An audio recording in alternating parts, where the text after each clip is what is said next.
Grandes gestas españolas. Con María Fidalgo Casares.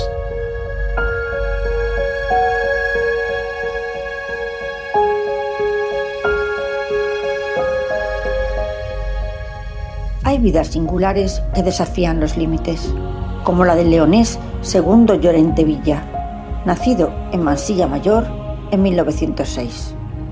Una existencia en la que la fe, la antropología, la historia y la política se unen en un relato tan inverosímil como épico. En un tiempo en el que las estaciones marcaban el ritmo vital, fue el primogénito de 12 hermanos, de una familia labradora. Por ello se forjó en la responsabilidad y el sacrificio de un hogar donde la austeridad no era una carencia, sino algo natural. Creció entre las labores del campo, el catecismo y la misa dominical en una España profundamente católica, en la que Dios impregnaba cada gesto cotidiano. Nadie podía prever lo que aquel muchacho criado entre surcos y rezos acabaría viviendo. Mientras otros niños aún corrían por las eras, él ingresaba en el Seminario de León y con 17 años era novicio en la Compañía de Jesús. Estudió Humanidades en Salamanca y Filosofía en Granada y comprendió que su vocación no era solo sacerdotal, sino misionera. Soñaba con horizontes lejanos y con pueblos que vivían al margen de Dios.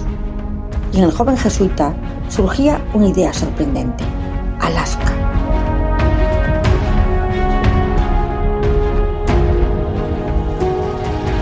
La palabra Alaska despertaba en él una mezcla de fascinación y desafío, pero fue crucial la afirmación de Pío XI: la tarea misionera en Alaska es la más heroica en la Iglesia. Era un territorio recóndito que posiblemente ni él mismo ni la inmensa mayoría de los españoles de hoy saben que había sido dominio español desde el siglo XV, y que en el XVIII marinos insignes exploraron su costa y sus expediciones dejaron una huella científica, cartográfica y diplomática de enorme valor, como Malaspina, Pérez de Zeta, de la Bodega o Salvador Fidalgo, que levantó actas de posesión y trató de frenar el ilegal avance ruso. Aunque en el XIX, con las independencias hispánicas, Alaska dejó de ser legalmente española, sus topónimos se mantuvieron en cartas náuticas, diarios de navegación y mapas oficiales. Y muchos pasaron a la cartografía estadounidense tras la compra de Alaska a Rusia, como Valdés, Córdoba, la isla Fidalgo o el puerto Fidalgo, nombre impuesto por Vancouver en su honor.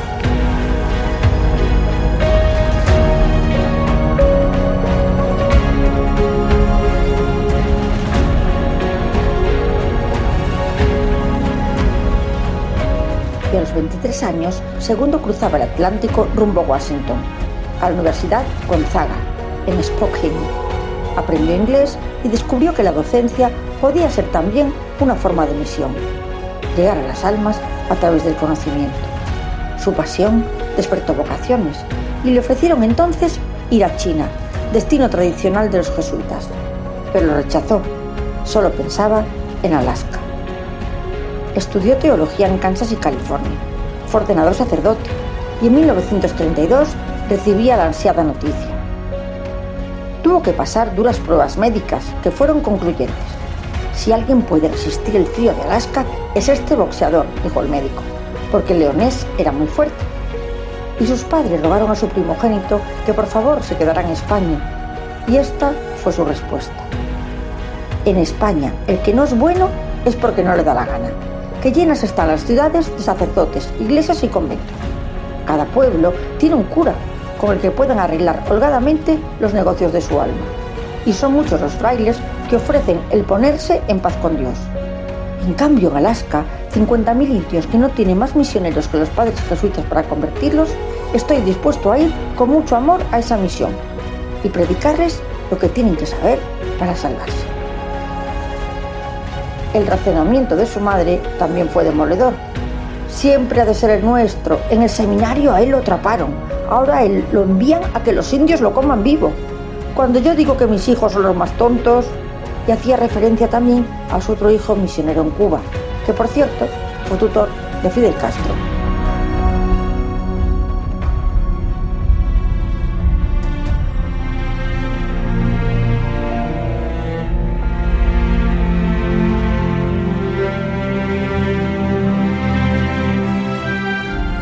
El viaje hacia el norte fue iniciático. Desde Spokane tomó un tren hasta Seattle y allí embarcó en un vapor que bordeaba la costa del Pacífico. 37 jornadas de travesía por mar, tierra y el río Yukón hasta llegar a Alaska en 1935. Y comprendió que nada le había preparado ni para aquel mundo ni para sus habitantes, a los que llamó esquimales, como siempre se les llamó, aunque hoy políticamente correcto sea llamarles anuit, basándose en que esquimal es una palabra ofensiva. Pero ni para Segundo ni para los españoles jamás lo fue. La misión era una construcción sencilla de madera y pieles, un refugio diminuto en medio de la inmensidad blanca. Tuvo que aclimatarse a temperaturas de hasta 50 grados bajo cero y embozarse en pieles de nutria o castor y calzarse con botas de piel de foca. Durante las primeras semanas vivió en un asombro continuo. Su universo mental era completamente distinto al europeo, sin palabras para ciertos conceptos abstractos ni una noción de divinidad trascendente, pero poseían una sabiduría ancestral que le impresionaba. Para hablarles de Dios, antes debía aprender su lengua. El idioma era muy complejo, con sonidos guturales, y con dificultad comenzó a chapurrearlo, escuchando a los niños, repitiendo palabras y anotándolo todo. Lo observaban con curiosidad. No era habitual que un hombre blanco llegara solo y tan dispuesto a aprender. Pasaba las horas junto a los ancianos, atento a historias, mitos y recuerdos que le acercaban a poder pensar como ellos. Con el tiempo, la confianza creció. Le enseñaron a manejar el trineo, a distinguir los tipos de hielo, a interpretar el cielo, a pescar bajo la carpa helada, a encender fuego en condiciones extremas y a orientarse en las tormentas. Él, en cambio, les hablaba de Dios y no imponía su fe. Descubrió que aunque su cosmovisión era distinta, poseían una sensibilidad espiritual capaz de dialogar con la fe cristiana y comenzó a celebrar misa en su cabaña de pieles, iluminada por una lámpara de aceite, y hacer conversión. Sería entonces cuando comenzó a escribir sus crónicas: un parto en un iglú, cacerías de focas, travesías en trineo bajo la aurora boreal. Y sus textos, enviados a El siglo de las misiones, circularon por España, y los lectores se fascinaban con aquel sacerdote que vivía entre hielos perpetuos en un mundo remoto desde Aculurcac y posteriormente de Bethel, Kotzebue y Alacanuc. Salir en trineo para él era algo cotidiano. Visitaba aldeas lejanas, llevaba sacramentos a enfermos, asistía a partos, consolaba familias, se ocupaba de niños abandonados y mantenía el contacto con comunidades aisladas durante meses. Cada viaje era una prueba de resistencia. Aprendió a confiar en los perros, a los que les dio nombres de colores, y en su instinto para detectar grietas invisibles. De hecho, una vez lo rescataron los perros de morir congelado. Su relación con la comunidad esquimal se volvió estrecha. Participaba en sus celebraciones, compartía sus comidas, se reía con su humor directo, y con el tiempo comenzaron a considerarlo uno de los suyos, al ver su capacidad de adaptación y su pragmatismo para afrontar la vida, como cuando casi pereció arrastrado por la corriente del Yukón o cuando un tifón arrasó su cabaña, de la que providencialmente solo pudo salvar su máquina de escribir.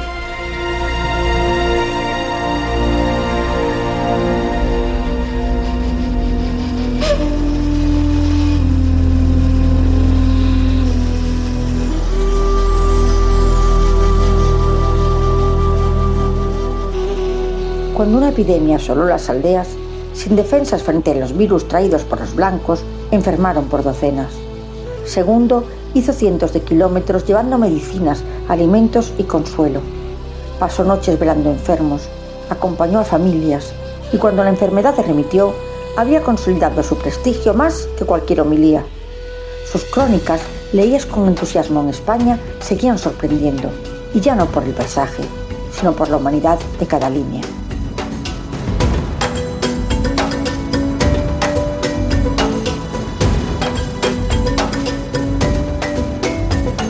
Con los años, Segundo se integró como miembro pleno de la comunidad y fue un puente vivo entre dos mundos. Un papel que fue crucial cuando la llegada de los comerciantes, funcionarios y aventureros blancos alteraron el equilibrio tradicional de las aldeas inuit. Nuevas leyes, sistemas de propiedad y formas de organización social que generaban tensiones y eran difíciles de comprender para los nativos. Y llegado el momento en el que Alaska se preparó para convertirse en un estado de pleno derecho, ¿encajarían las costumbres en un sistema tan ajeno a su forma de vida? Y es que durante décadas los nativos habían estado marginados de las decisiones políticas, y Segundo se convirtió en una figura indispensable para interpretar y traducir. No tenía un cargo oficial, pero su presencia era solicitada en reuniones, disputas y decisiones importantes. Los blancos valoraban su inteligencia, su capacidad de análisis y su conocimiento del territorio. Los esquimales confiaban plenamente en él.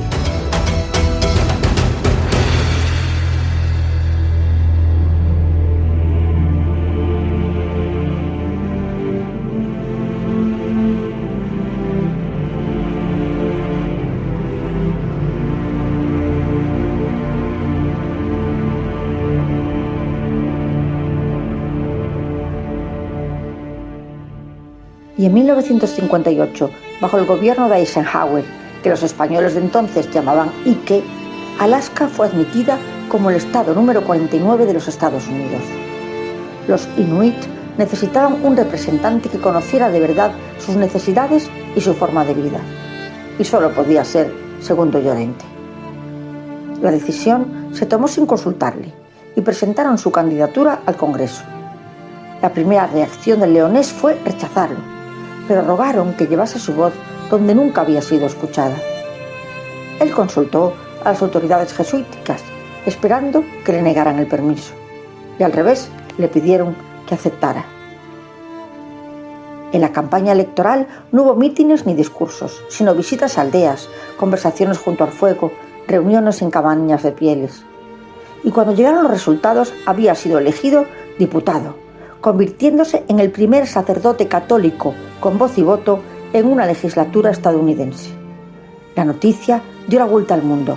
Time abrió con el jesuita español que representaba a los esquimales en el Parlamento norteamericano, y su elección coincidió con la presidencia de John F. Kennedy, lo que alimentó rumores sobre una ofensiva católica. Su experiencia fue muy intensa. No era un político profesional, pero poseía una autoridad moral que imponía respeto. Defendía los derechos de los nativos con firmeza y serenidad, y aunque añoraba su labor religiosa, veía la gratitud en sus ojos y comprendía que su presencia en el Congreso no era un desvío de su misión. Pero cuando terminó su segundo mandato, consideró que ya no era necesario y volvió a sus aldeas del hielo. En 1975, su fortaleza comenzó a menguar. Tenía 70 años y sus superiores decidieron darle un destino menos exigente: capellán del hospital de Spokane. Con tristeza y gratitud se despidió del lugar que había sido su hogar durante más de 40 años y se volcó en la oración y en la escritura. Moriría en 1989 a los 82 años y sus últimas palabras fueron de felicidad y esperanza. Muero contentísimo, desde aquí al cielo. ¿Qué más puedo esperar? Allí nos veremos todos. Amén. Y cuando falleció, ocurrió algo que reveló la huella profunda que había dejado. Los nativos solicitaron que fuera enterrado en el cementerio indígena de De Smet, Idaho, en una hermosa loma frente a las montañas rocosas. Y es que no lo consideraban un extranjero, era uno de los suyos. En el entierro, nativos vestidos con sus ropas tradicionales acompañaron el féretro. Y cuando el ataúd descendió a la tierra, un anciano depositó en él una piel de foca, símbolo de protección y respeto, y pronunció unas palabras en su lengua. Y aquel gesto se interpretó como una muestra excepcional de reconocimiento hacia el misionero leonés y su integración profunda entre las aldeas del Ártico.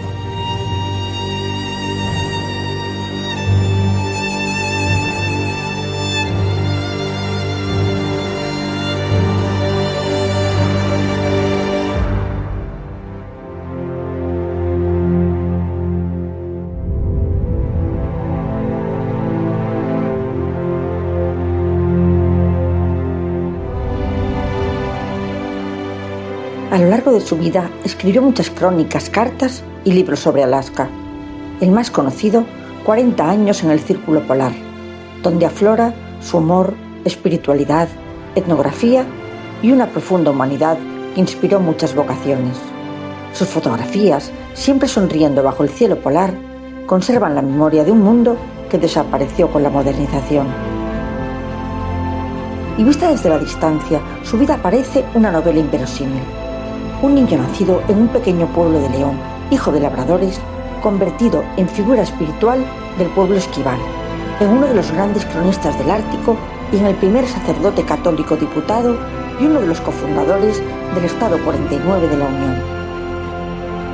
Pero más allá de eso, su vida solo se entiende desde la fe que llevó a miles de misioneros españoles durante siglos a territorios remotos. Se le llamó Hércules de Dios y de las misiones, porque segundo Llorente no viajó al Ártico, antiguo territorio español, movido por la aventura ni por la curiosidad antropológica, sino por una certeza profundamente cristiana, que ningún lugar está demasiado lejos para el Evangelio y que ningún pueblo es ajeno a Dios.